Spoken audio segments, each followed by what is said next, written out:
UP की 25 बड़ी खबरें। एक खबर आपके शहर की भी हो सकती है। चलिए शुरू करते हैं न्यूज फटाफट। राज्यसभा में विधायक के भाषण के दौरान कांग्रेस अध्यक्ष ने कहा कि राजनीति में संन्यास जैसी कोई चीज नहीं होती। प्रधानमंत्री नरेंद्र मोदी ने खड़गे के योगदान की जमकर तारीफ की और उनके लंबे राजनीतिक अनुभव का सहारा किया। इस मौके पर सत्ता पक्ष और विपक्ष के बीच सौहार्दपूर्ण माहौल देखने को मिला, जहां पुरानी यादें ताजा की गईं। गंगा नदी में नाव पर इफ्तार पार्टी आयोजित करने आरोप में 14 युवकों को गिरफ्तार किया गए। पुलिस ने धार्मिक भावनाओं को ठेस पहुंचाने और नियम उल्लंघन के तहत यह कदम उठाया। कांग्रेस नेताओं की गिरफ्तारी पर सवाल उठाते हुए पूछा कि पार्टी करना किस कानून का उल्लंघन है। की किल्लत का असर। देश भर में गैस की भारी कमी चलते हुए अब दूध की सप्लाई पर भी संकट मंडराने लगा है। ताजा रिपोर्ट के अनुसार देश के पास अब केवल 10 दिनों का स्टॉक ही शेष बचा है। यदि जल्द ही सप्लाई चेन ठीक नहीं हुई तो आने वाले दिनों में दूध की भारी किल्लत और कीमतों में उछाल आ सकता है। में एक 65 वर्षीय व्यक्ति द्वारा 9 साल बच्ची के से कथित तौर पर रेप का शर्मनाक मामला सामने आया है। पुलिस ने मामले की गंभीरता को देखते हुए आरोपी को गिरफ्तार कर लिया और आगे की कानूनी कार्रवाई जारी है। इस हृदयविदारक घटना के बाद स्थानीय लोगों में भारी रोष और तनाव का माहौल बना हुआ है। उत्तर प्रदेश सिंचाई विभाग में 10वीं पास युवाओं के लिए 400 से ज्यादा पदों पर बम्पर भर्ती निकाली है। चयनित उम्मीदवारों को 6300 का तक शानदार वेतन सैलरी दिया जाएगा। इच्छुक उम्मीदवार विभाग की आधिकारिक वेबसाइट पर जाकर आवेदन की प्रक्रिया पूरी कर सकते हैं। उत्तर प्रदेश के माध्यमिक शिक्षा परिषद यूपी बोर्ड ने आज से कक्षा 10वीं और 12वीं की उत्तर पुस्तिकाओं के मूल्यांकन का कार्य शुरू कर दिया है। प्रदेश भर में बनाए गए कुल 250 केंद्रों पर कॉपियां की जांच का काम पूरी सुरक्षा और पारदर्शी के साथ किया जा रहा है। इस विशाल कार्य के समय पर पूरा करने के लिए बोर्ड ने लगभग 1.53 लाख शिक्षकों और कर्मियों को तैनात किया है।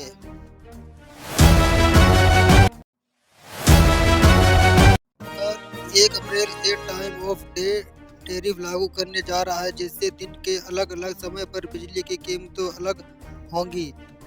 सौर घंटों दिन के समय में बिजली की दरें सामान्य 10% से 20% तक कम रहेंगी।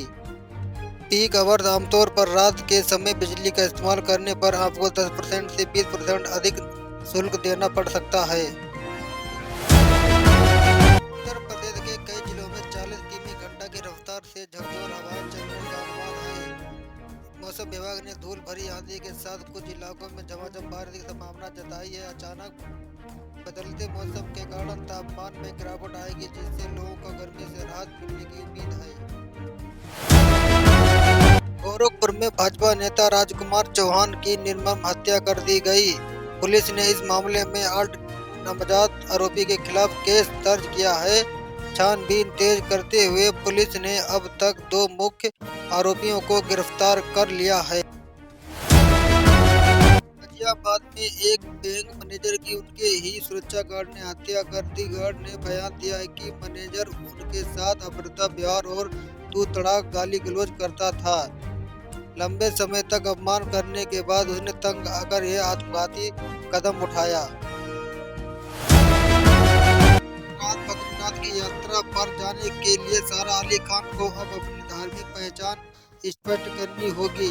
मंदिर समिति के समर्पित कड़े रूप के कारण उन्हें सनातनी होने का एफिडेविट देना पड़ सकता है। सोशल मीडिया पर उनके मंदिर दर्शन को लेकर अक्सर होने वाली विवादों के बीच यह मांग सामने आई है।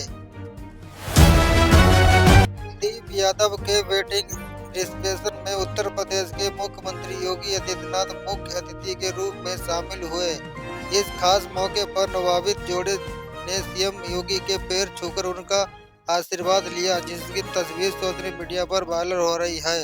रिसेप्शन समारोह के मुख्यमंत्री के साथ कई अन्य विशिष्ट हस्तियां भी मौजूद रहीं, जिसके शाम की रौनक और बढ़ गई। प्रदेश में एक पंचायत के दौरान दबंग ने चाकू से गोदकर अपनी 7 साल की बेरहमी से हत्या कर दी। भयानक वारदात को अंजाम देने के बाद आरोपी ने सरेआम अपनी पत्नी पर भी जानलेवा हमला किया। इस दोहरे हत्याकांड में इलाके सनसनी फैल गई है और पुलिस मामले की स्थिति में जुटी है। गैस सिलेंडर बुक करने के बाद आमतौर पर इस 24 से 48 घंटों के भीतर आपके घर पहुंच जाना चाहिए। सरकारी नियमों के अनुसार बुकिंग के अधिकतम 7 दिनों के अंदर डिलीवरी अनिवार्य है, अन्यथा आप शिकायत दर्ज कर सकते हैं। यदि डिलीवरी में देरी होती है तो आप अपने गैस एजेंसी के टोल फ्री नंबर पर ऐप के मदद से स्थिति जांच कर सकते हैं। देश के कई हिस्सों में प्री मानसून गतिविधियों के सक्रिय होने से भीषण गर्मी पर लगाम लगी है। मौसम विभाग के अनुसार प्री मानसून बारिश के चलते मार्च के महीने में अब लू चलने की कोई संभावना नहीं है। सक्रिय हुए एक वेटर सिस्टम की वजह से आने वाले दिनों में मौसम सुहावना बना रहेगा और लोगों की चिलचिलाती धूप से राहत मिलेगी। बाद हापुड़ और बुलंदशहर के हर गांव तक अब पहुंचेगी बस सेवा। सरकार की नई पहल से गांव को शहरों के बीच सफर होगा अब और भी आसान। योजना के तहत ग्रामीण इलाकों में इलेक्ट्रॉनिक और आधुनिक बसों के संचालन पर रहेगा विशेष जोर। कानपुर में स्मार्ट मीटर सक्रिय होने के बाद बैलेंस खत्म होने की उपभोक्ताओं की बिजली अपने आप कट रही है। बिजली कटने और तकनीकी समस्याओं के कारण लोग भारी संख्या में बिजली केंद्रों पर रिचार्ज और शिकायत के लिए पहुंच रहे हैं। मीटर के सक्रिय होने से अब बिना एडवांस पेमेंट के बिजली का उपयोग संभव नहीं है, जिससे आम जनता के बीच अफरा तफरी का माहौल है। कानपुर पहुंचे मुख्यमंत्री योगी आदित्यनाथ ने विंध्याचल धाम में दर्शन पूजा करेंगे।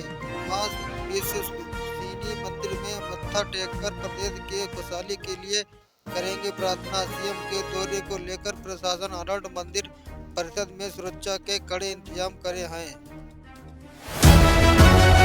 1 अप्रैल से देश भर के नेशनल हाईवे पर सफर करना होगा महंगा जाएगा, क्योंकि NHAI के ने टोल द्वारा में वृद्धि का फैसला किया है। अब एक वाहन के लिए केवल एक ही एक्टिव फास्टैग अनिवार्य होगा। पुराने या मल्टीपेड टैक्स को एडमिकेट कर दिया जाएगा। KYC अपडेट करना जरूरी। यात्रा में किसी भी परेशानी से बचने के लिए वाहन मालिकों को अपना फास्टैग को KYC अपडेट करना अब अनिवार्य है।